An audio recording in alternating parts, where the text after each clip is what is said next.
Hello, welcome back to my floor. Today, as you may be able to see in part of this video, I have my laptop sitting in front of me, and what we're gonna do today is we are gonna go do one of my favorite things, talking about what people wore on red carpets because the Golden Globes were this week. So to do this, I am just gonna go through what I think are the 10 worst things I've seen, 10 best things I've seen. None of this is about the people who's wearing the clothes, it is about the pieces of clothing themselves. These top 10 and like bottom 10 are like in no particular order, not even ranked in the slightest. So let's start. First we have Salma Hayek in Gucci. This dress is fine. It's a beautiful dress until you get the black straps, because what is that? Like, why are they there? There's no reason for them to be there. That is my entire issue with this outfit because I think it ruins it. After her, we have Selena Gomez in Valentino. One, it just feels like the dress isn't fitting right in like the bust. And two, I didn't like this dress when it was on the runway for Valentino. I don't like it now any better. There's something about those like arm band with like a train, it feels weird. And then on top of that, like her neckline is like a V, but it's like straight across on the bottom. It's just a weird dress. After that, we have the disappointment of the century, Dior. Anna Taylor-Joy. When will I ever know peace about what she wears? Because she's always in Dior. And this two-piece set, it's boring. The skirt's like a wrap around for some reason. Like there's like the front panel and then you can see the rest of the skirt underneath. The bandeau and skirt is so... like there are ways to do it that are interesting, but this is just, it's not. After Anya, we have Quinta Brunson and Christian Siriano, who I have like a little beef with. I don't love his work most of the time, and this is a very good example. I will say one nice thing about it. From what I know, Quinta is a very small, very petite woman, and she has managed to get a tulle dress that does not swallow her, and I applaud her for that. There are ways to do pink and black that look good. This reminds me of like some horrible like prom dress or bridesmaid's dress you would have seen in like an 80s romantic comedy. And on top of that, near like the jut out, because I think I'm gonna say it's a mermaid, why do we have that extra poof? What's that doing? What's that for? Because it doesn't add anything. We could have gotten rid of it. And then my only complaint would have been that the coloring feels a little odd. Up after her, we have, and I am so sorry because I don't think I'm gonna say this last name right, Elizabeth Debicki, who is also wearing Dior. And it is, oof, it looks like they took just a yard of fabric and sewed one seam down the back and then tied a ribbon around her waist. It also feels like it's sitting very low on her. Something proportionally in the top doesn't feel like it makes sense. And it just, like, her and Anya, to my knowledge, these were custom looks. Original, one of a kind. And this is what we did. This is it. This is it. This is the work you're gonna turn in. Cool. Not my brand, not my company. Next is Jessica Chastain and Oscar de la Renta. I don't hate the concept of this dress. I think it could have been executed very well. It's just, I don't know if it's the way she has popped her leg or what. It looks a little crinkly and wrinkly in a way that a dress of that price point should not be. It should be very fitted. Also just annoyed with like, it's supposed to look nude underneath like the spiderweb motif. And it works here in the chest. It works up in the chest. And then you get to like her legs and it very obviously becomes like like the shade just looks different and like it's not blending. So I don't know what that's about. We could have worked on that. Up next, Jennifer Coolidge, who I do love. I love Jennifer, but it's Dolce, so it's bad. And if you don't know why Dolce is bad, just go look it up. It'll be a fun little learning experience for you. After that, we have Austin, Butler, and Gucci. He looks fine. I just wish, like, he's kind of, here's my representation for men. I want them to wear more interesting things. I want them to do better. Not better, but like interest. Do interest. You were here for Elvis.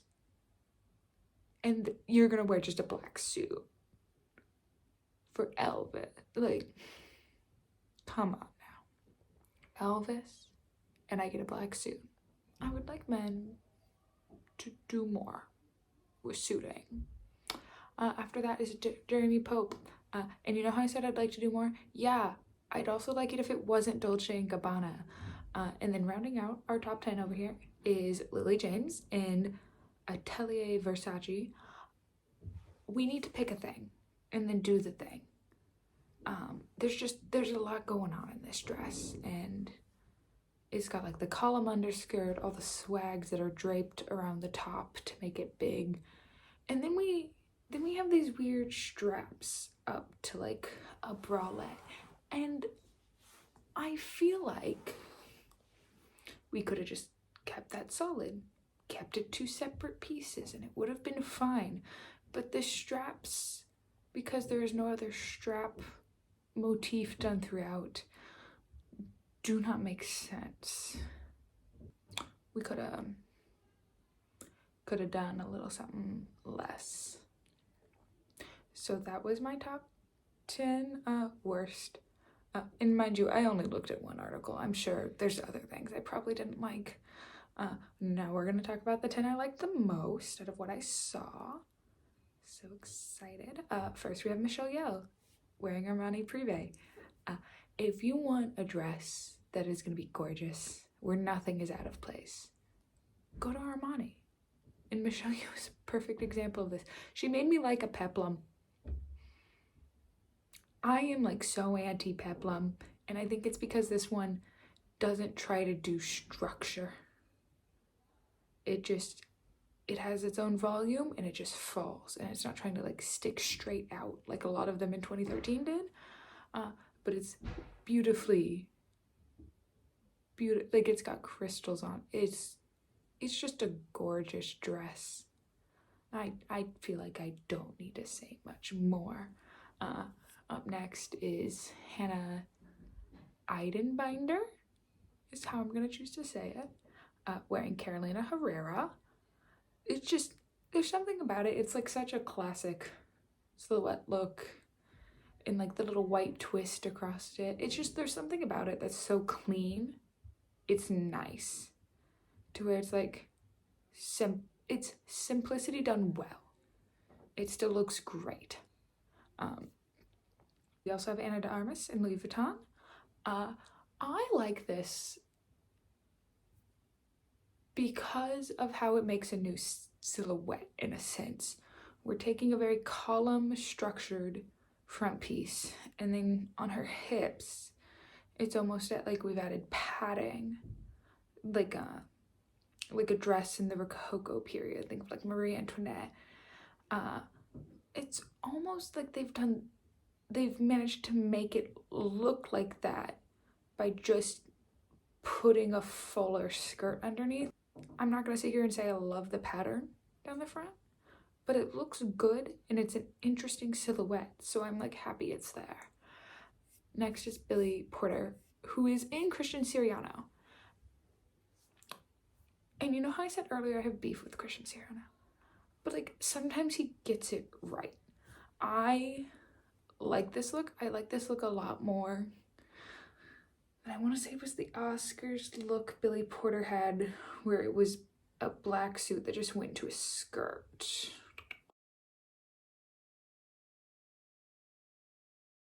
Because this one, unlike that one, the proportions from waist through the hip, just they look better because the skirt is more of a train and appears to start coming from more of Billy's natural waist than like that weird where it looked like it was almost like low rise hip height skirt we saw in his other look. But no, this is great. The color's great. I love it. It's so good. Next is Stephanie Sue in Giambattista Valli. This is just gorgeous. There's like, sometimes there's just nothing else to say. It's a gorgeous dress. The flower detailing all the way up the skirt is wonderful.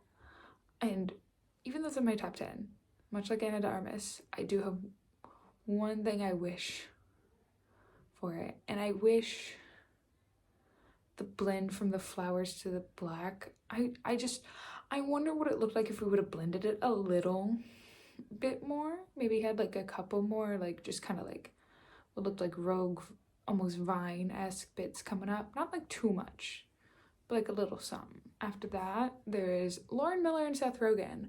I am only here to talk about Seth. Lauren, I am so sorry. Seth is in Dior. This is great. It's a fun color. He's wearing a cummerbund again, which I'm pretty sure he's not the only person I saw on one for this carpet, which is kind of a fun thing to bring back.